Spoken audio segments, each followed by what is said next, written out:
अस्सलाम वालेकुम स्टूडेंट, आज हम योग class 11 chapter number 2 scalar and equilibrium में addition of vector, subtraction of vector, subtraction of vector, resultant of vector, unit vectors, null vector, equal vectors के बारे में पढ़ेंगे। एडिशन वेक्टर्स, एडिशन का मतलब होता है जमा करना। अब आप लोगों ने सिंपल अर्थमेटिक मीन्स में आप लोगों का 2+2 होता है ना। अब उसमें 2+2 हो जाता है, लेकिन एडिशन वेक्टर्स में दो वेक्टर्स को जमा करने के रिजल्टेंट वेक्टर्स निकलता है। इसकी प्रॉपर डेफिनेशन आप लोगों की बुक में यहाँ पे इन्होंने दी हुई है, लेकिन आप लोगों को बहुत लंबा पैराग्राफ है, आप लोगों ने पूरा पैराग्राफ नहीं लिखना होता। आप लोगों ने सिर्फ इसकी सिर्फ डेफिनेशन आएगी, आप लोगों ने अब इसको सिर्फ समझना है। एडिशन वेक्टर्स की है गिव टू वेक्टर्स। फर्स्ट कह रहे हैं कि आप लोगों के पास give two vectors A and B. अब आप लोगों ने पहले चैप्टर में देखा था ना कि बताया था कि मैंने वेक्टर्स को बोल्ड करके लिखा जा सकता है या फिर उसके ऊपर एरो हेड लगा दिया जाता है। अब यहाँ पे इन्होंने देखो बोल्ड करके लिखा हुआ है, इन्होंने एरो हेड नहीं लगाया वाले। आप लोग बोल्ड करने का उनके पास टाइम नहीं होगा, इसलिए आप लोग वेक्टर्स के ऊपर हेड एरो हेड लगा देंगे। Two vector A and B, ये देखिए A and B two vectors है। Their sum is obtained by drawing the represented in such a way that, ये लाइन अब समझ होने वाली है कि tail of a vector B की tail coincide with the head of a vector A. Vector B की जो टेल है ना, ये टेल, इसको वेक्टर बी की टेल को वेक्टर ए के हेड के साथ ज्वाइन करना है। और ये वेक्टर बी की टेल थी, ये वेक्टर ए का हेड था, ये इन दोनों को आपस में ज्वाइन किया। उसके बाद उन्होंने कहा है now if we join the tail of A to the head of B. अब यहाँ पे उन्होंने कहा है ज्वाइन करे वेक्टर ए की टेल को वेक्टर बी के हेड के साथ।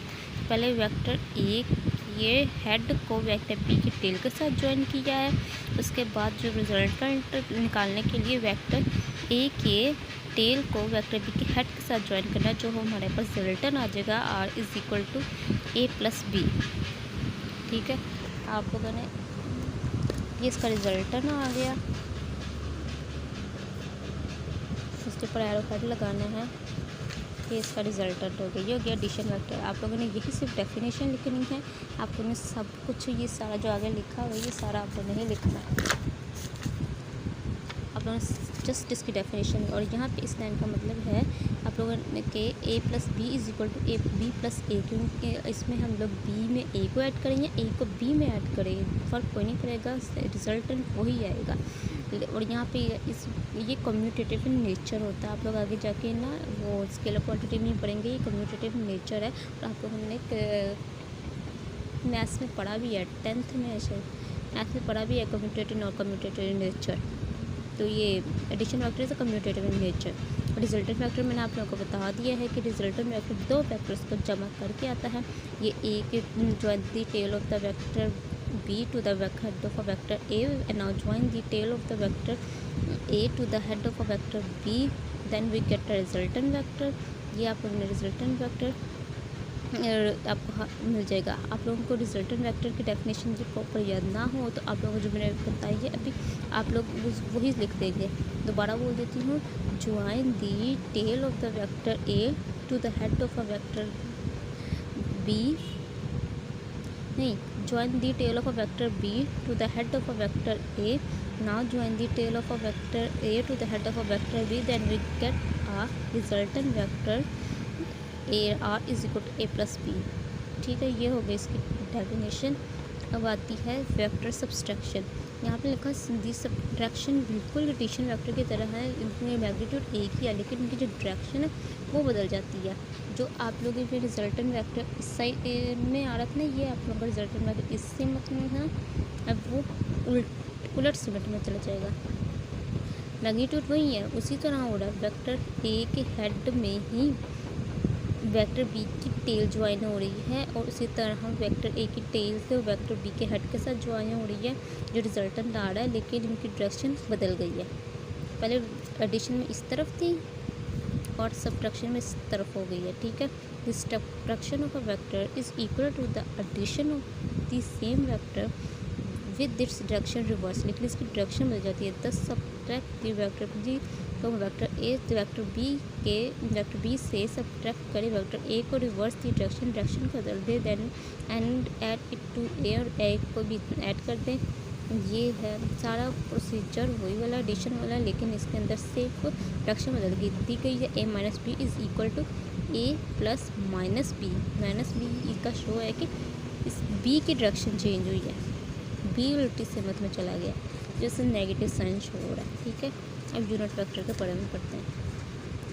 यूनिट वेक्टर ऐसा वेक्टर है जिसका मैग्नीट्यूड 1 होता है और ये शो करता है डायरेक्शन को। Unit vector is a given direction is a vector with the magnitude 1 in that direction, जिसका मैग्नीट्यूड 1 है। It is use to represent the direction of a vector. इसको रिप्रेजेंटेशन के लिए इस्तेमाल किया जाता है। डायरेक्शन रिप्रेजेंटेशन के लिए यूनिट इस्तेमाल किया, जिस तरह आप लोग को फिजिक्स में हमेशा कोई यूनिट इस्तेमाल करते हैं ना, जिस तरह स्केलर का यूनिट, एक्सेलरेशन का यूनिट मीटर पर सेकेंड हो गया, वेलोसिटी का यूनिट एक्सेलरेशन का यूनिट मीटर पर स्क्वायर हो गया, और वेलोसिटी का यूनिट मीटर पर सेकेंड हो गया। फिर वेक्टर को रिप्रेजेंट करने के लिए भी यूनिट्स होते हैं। अब उसके यूनिट्स हम लोग पढ़ते हैं।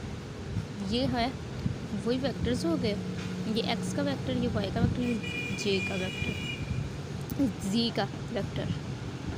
अब हम जो एक्स का जो वेक्टर का यूनिट है वो आई है। जहाँ पे एक्स आएगा आपने उसको रिप्रेजेंट करने के लिए आई लगाना है, साथ यूनिट है, ये यूनिट लास्ट में लगाना है एक्स के लिए। ये हो गया आई, वाई का यूनिट हो गया जे, के का यूनिट हो गया जेड, का यूनिट हो गया के, वाई का हो गया जे। ठीक है, और इसकी रिप्रेजेंटेशन, इसका फॉर्मूला ये है। A unit vector is that in the direction of vector A is written as, इसको ए हैट लिखते हैं आप लोग, इसको ऐसे करके लिखेंगे अगर आपने बोल्ड करके नहीं लिखना। ठीक है, विच वी रीड, और इसको लगा सकते ए हैट 10। तो ये हो गया vector is equal to magnitude, ये सिंपल है तो मैग्नीट्यूड, और ये यूनिट। अब यूनिट को निकालना है हम लोगों ने, तो हम लोग यूनिट को यही रहने देंगे, जो मैग्नीट्यूड है उसको इसके नीचे लेंगे। ये आप लोगों का सेकंड न्यूमेरिकल भी है, फर्स्ट ये सेकंड न्यूमेरिकल भी है इस चैप्टर का। ये हो गया ये हो गया वेक्टर, ये हो गया मैग्नीट्यूड। ठीक है, और ये हो गया हैट। ठीक है, मैं आपको भी इसका एंड पे न्यूमेरिकल भी करके दिखाती हूँ। The direction along x, y and z are usually represented by unit i, j and k respectively। जो मैंने आपको यहाँ पे बता दिया, जो x का यूनिट i है, y का j है, k और z का k है respectively। The use of the unit is not restricted to Cartesian coordinate system only. Unit vector may be defined for any direction. Two of the more frequently used unit are the, ये line आप लोगों ने पढ़नी है। ये जो दो unit है ना, R the vector R which represent the direction of the vector R, and the vector N which represent the direction of the normal vector on the space surface. जो आर यूनिट है represent the direction of vector R, ये direction of vector R को represent करने के लिए इस्तेमाल होता है। ठीक है, और ये जो एन नॉर्मल वेक्टर इसे कहते हैं। ये जो एन है ये नॉर्मल वेक्टर को इन स्पेस में इस्तेमाल रिप्रेजेंट करने के इस्तेमाल हैं। ये इन स्पेस में इसको ऊपर की तरफ जो लेके जानी होती है वो उसकी डायरेक्शन मालूम करने के लिए ना ये नॉर्मल वेक्टर इस्तेमाल होते हैं। नॉर्मल ज़्यादा इस्तेमाल नहीं होता है, ज़्यादातर ये वाला वेक्टर इस्तेमाल होता है, आर वेक्टर। ठीक है, ये हो गया। अब आप लोग नल वेक्टर, ये नल, मैं आप लोगों का पहले इसका न्यूमेरिकल करवा दूँ।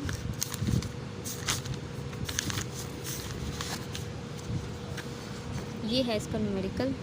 Unit vector is that direction of a vector. ये हो गया वेक्टर, वेक्टर का वेक्टर ऐसे ही रहेगा।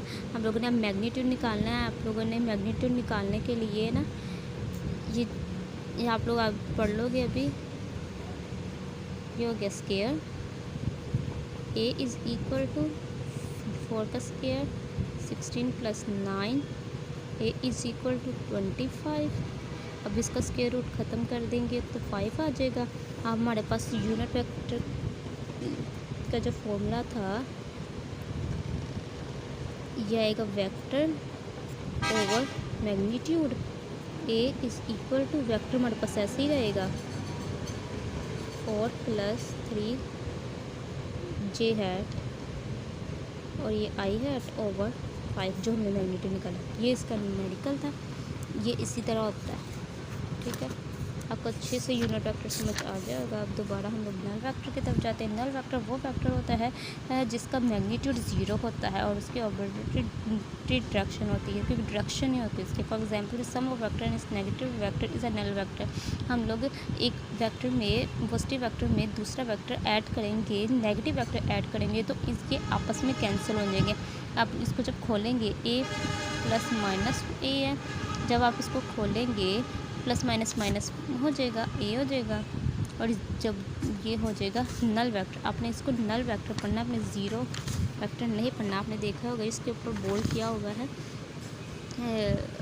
बोल्ड करके लिखा हुआ है, इसलिए आप इसको नल पढ़ना है, कभी भी ज़ीरो नहीं पढ़ना, ठीक है। इक्वल वेक्टर अब पढ़ते हैं। Two vector A and B to equal if they have the same magnitude and direction equal. वो होता है जिसका मैग्नीट्यूड भी सेम होता है और डायरेक्शन भी सेम होती है। अगर वो पैरेलल है तो पैरेलल ही रहेंगे, अगर परपेंडिकुलर ही होंगे, उनकी डायरेक्शन एक ही सिमत में जा रही होगी। जिस तरह ये पैरेलल हो गए, एक ही डायरेक्शन में जा रहे हैं, दूसरा भी उसी के डायरेक्शन में जाएगा, दोनों पैरेलल है तो ये इक्वल वेक्टर्स है और इनके मैग्नीट्यूड भी एक जैसे, क्योंकि ये एक ही इनका मैग्नीट्यूड है, कोई छोटा बड़ा एक दूसरे से नहीं है, ठीक है। ये ऐसे बहुत से शॉर्ट क्वेश्चन आप लोगों के एक्सरसाइज में है, इसलिए आप उनको ध्यान से समझिएगा, ठीक है।